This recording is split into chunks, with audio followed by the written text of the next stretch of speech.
Olá a todos. A apresentação que se segue incide sobre um dos conteúdos estudados no 11º ano.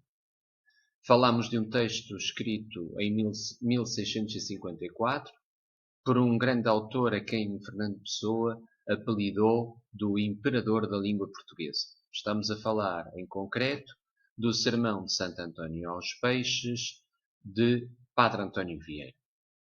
Esse texto, escrito a 13 de junho de 1654, em São Luís de Maranhão, não foi escrito, foi proferido em São Luís de Maranhão, nessa data que eu acabei de referir, é um período marcado, é um período literário conhecido como o Barroco. Barroco esse que se inicia em finais do século XVI e se prolonga até ao início do século XVIII. Quando pensamos no Barroco, é indissociável que, ao falarmos dele, não falemos em concetismo e cultismo. Que ideias são estas associadas ao Barroco?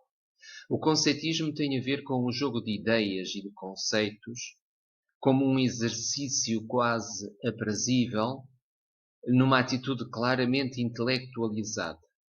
Por outro lado, o cultismo vive dos jogos das palavras, joga com a exploração fónica e rítmica das mesmas, é uma espécie de um manuseio plástico dessas mesmas palavras, que ganham depois, naturalmente, forma no discurso. Quando pensamos no sermão, pensamos, acima de tudo, num texto extremamente bem estruturado. Ao nível da estrutura externa, todo o texto se divide em 6 capítulos. Ao nível da estrutura interna, esses 6 capítulos são o exórdio, a exposição e confirmação e a peroração. Sendo, portanto, que o capítulo 1 e o capítulo 6 correspondem ao momento introdutório e de conclusão, respectivamente. Olhando depois para os outros 4 capítulos, capítulo 2, 3, 4, 5, podemos aferir que há 2 partes em que se divide este sermão. A parte relativa aos louvores e a parte relativa às repreensões. Partindo sempre de uma dimensão geral e terminando em particular. Olhemos então para a parte relativa aos louvores. O que encontramos explorado no capítulo 2 são os louvores no geral. É aquilo que num texto argumentativo corresponderá ao argumentário. Enquanto que o capítulo 3 temos os louvores em particular. Aí pensamos nos exemplos, já com nomes de peixes concretos, como o santo peixe de Tobias, como, por exemplo, o torpedo e outros que a seguir vamos ver. Naquilo que diz respeito às repreensões, e sempre partindo do geral para o particular, os capítulos 4 correspondem às repreensões no geral, por assim dizer, o argumentário, tudo aquilo que, no geral, nós podemos considerar como comportamentos reprováveis. No capítulo 5, temos as repreensões no particular. E aí pensamos em casos concretos, como o peixe voador, como o roncador, como o pegador, terminando com o povo. Esta é, portanto, a estrutura quer interna, quer externa do sermão. Pegando no próprio título, o que nós podemos perceber do título Santo António aos Peixes é claramente a assunção por parte de Padre António Vieira, com quem ele, habilmente, tenta até confundir-se em alguns momentos do texto, é, naturalmente, uma homenagem que o próprio Padre António Vieira faz a Santo António, que se nos apresenta como sendo um modelo a seguir. Não podemos esquecer que o sermão tendo sido proferido em São Luís do Maranhão, no Brasil, a 13 de junho, significa que foi proferido precisamente no dia de Santo António. Portanto, esta é uma justificação para o título do próprio sermão.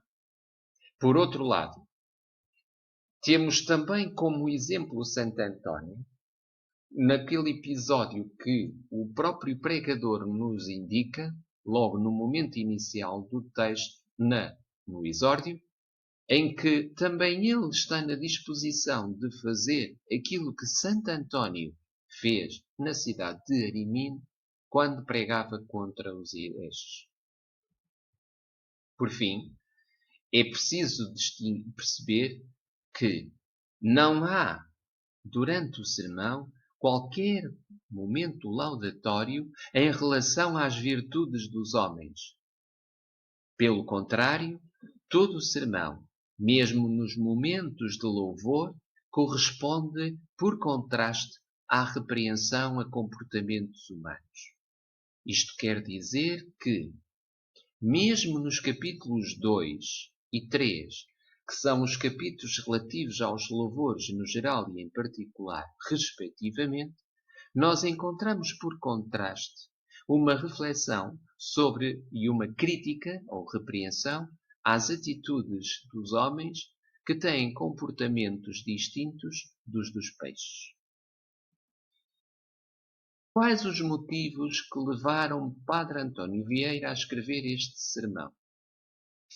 Este sermão foi escrito, como foi proferido, por assim dizer, mais tarde escrito, mas foi proferido em defesa dos indígenas, dos nativos brasileiros, que estavam a ser minorizados nos seus direitos quando lá se instalaram os colonos.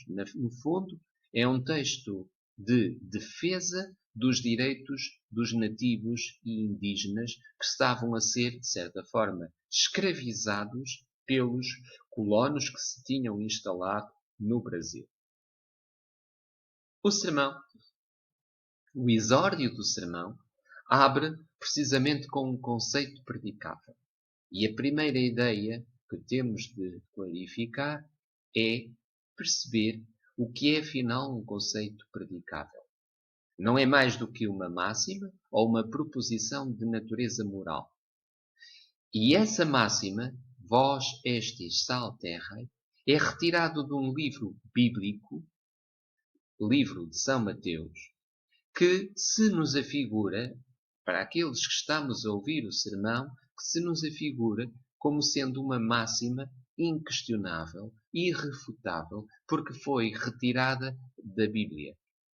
É, portanto, um conceito a quem facilmente os ouvintes aderem e comumente aceite por toda a audiência. Relativamente aos objetivos da eloquência, ou seja, do sermão, o sermão tem 3 objetivos: o docere, o delectare e o movere. O que corresponde ao docere?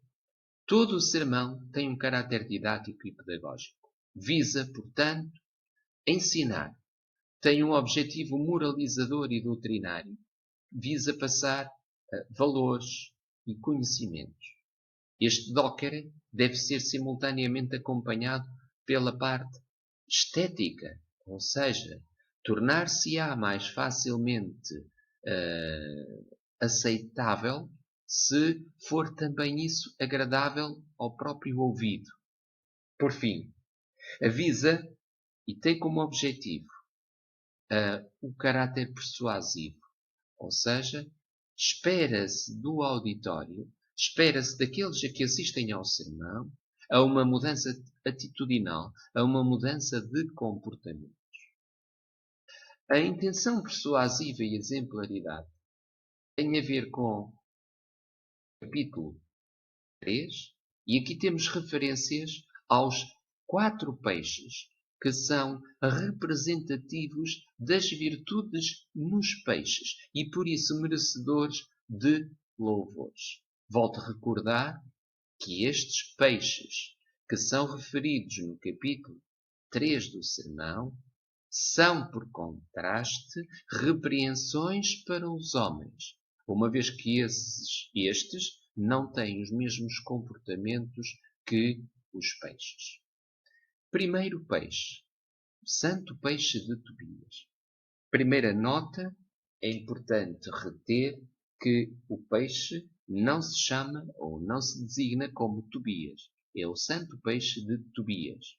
Tobias, aliás, foi um daqueles que teve os benefícios, ou foi alvo dos benefícios deste santo peixe de Tobias. Este santo peixe de Tobias tinha duas características nos seus órgãos. Permitia curar a cegueira e também afastar os demónios. Esta cegueira de que o orador nos fala é naturalmente uma cegueira ética, uma cegueira moral e não propriamente uma cegueira física. Depois temos o segundo exemplo de um peixe que é merecedor de louvores, porque representa a capacidade da moderação e o refriamento de apetites. Estamos a falar da rémora. Temos em terceiro lugar a alusão ao torpedo, que é aquele que proporciona no ser humano o arrependimento e a mudança, porque o arrependimento em si mesmo, se não acarretar mudança, não se pode considerar arrependimento. E temos, por fim, a referência do 4 olhos, aquele que distingue o bem do mal, aquele que consegue separar inequivocamente o céu e o inferno. Estes são os 4 peixes louvados que, por contraste, constituem repreensões aos homens que não têm estas características. Abandonarem os defeitos reconhecidos nos peixes, ou seja, aquilo que nós vemos, depois desta exemplificação a nível dos louvores, o Tobias, a rémora, o torpedo e o 4 olhos, surge depois as repreensões no geral, capítulo 4, fazendo de seguida uma crítica às repreensões, ou uma alusão às repreensões no particular, capítulo 5. O que é que ele denuncia? O que é que o Padre António Vieira, através dos exemplos concretos de 4 peixes, critica no ser humano? Critica a presunção e a gabarulice quando se refere ao peixe roncador, que sendo um peixe pequeno faz muito ruído. Critica, depois, por outro lado, o parasitismo e a bajulação através do peixe pegador. Critica também, em terceiro lugar, a vaidade e a ambição através do peixe voador. E, por fim, a maldade e a traição no peixe polvo. O que nós podemos, então, perceber é que no conjunto destes 8 peixes, 4 para os louvores em particular, capítulo 3, 4 para as repreensões no particular, capítulo 5, nós temos aqui a construção de uma alegoria que visa a denúncia dos vícios humanos, através das características físicas dos peixes. Relativamente à linguagem e estilo, a palavra era o meio e a forma como o pregador podia doutrinar o auditório. E nesse sentido o Padre António Vieira recusa-se um estilo demasiadamente rebuscado que impediria a passagem da mensagem. Aí também uma construção hábil e geométrica. São constantes os paralelismos que o próprio Padre António Vieira estabelece ao longo do sermão de Santo António aos Peixes. Paralelismo que nós notamos logo quando o próprio texto se divide em 2 partes. Ainda que 6 capítulos, 2 partes. As partes dos louvores e as partes das repreensões. Dentro dos louvores, os louvores no geral, os louvores no particular. Portanto, esta estruturação geométrica é algo hábil, mas que proporciona um mais fácil entendimento.